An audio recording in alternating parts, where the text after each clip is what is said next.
mga dahilan at bunga ng pagkasira ng ating kapaligiran.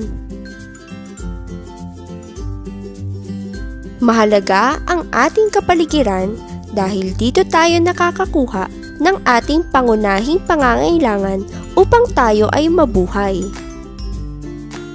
Mula sa ating kapaligiran ay nakakakuha tayo ng mga kagamitan, pagkain at tubig, at ating mga kasuotan.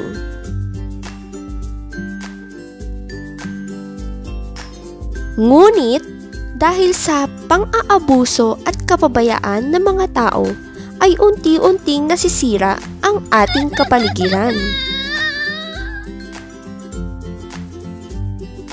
Ngayon ay ipapakita ko sa inyo ang ilan sa mga dahilan at bunga ng pagkasira ng ating kapaligiran.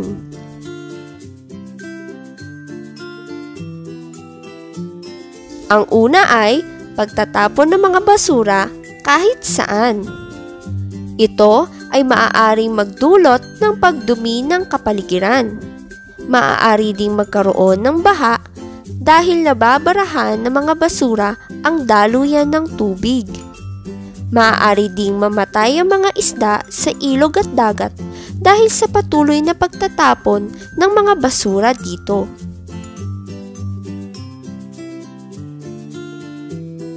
Ang ikalawa naman ay ang pagpuputol ng mga puno.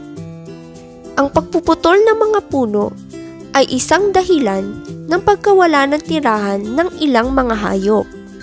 Ito ay maaari ding maging dahilan ng pagguho ng lupa o tinatawag nating landslide. Maaari ding magkaroon ng matinding pagbaha sa mga mabababang lugar dahil wala ng mga puno na sisipsip ng tubig tuwing tag-ulan. Ang ikatlo naman ay pagsusunog ng mga plastik at goma. Ang usok mula sa pagsusunog ng plastik at goma ay nakakasama kung ito'y malalanghap natin. Naglalabas ito ng nakakalasong kemikal habang sinusunog ito na masama para sa ating kalusugan. Ang ikaapat naman ay pagbubuga ng itim na usok mula sa pampubliko at pribadong sasakyan at pabrika.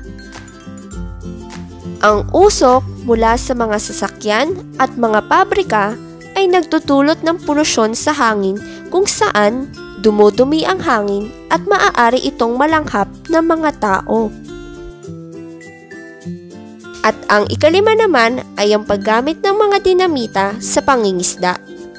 Ito ay nagdudulot ng pagkamatay ng mga isda at mga isdang bagong panganak pa lamang.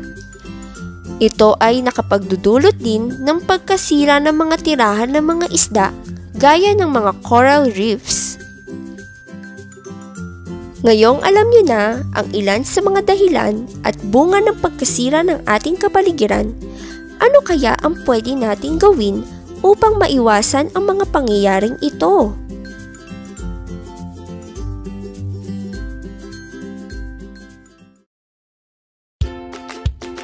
Hey guys! Thanks for watching. If you'd like to see more of these videos, click like and subscribe. You can also press the bell button for new videos.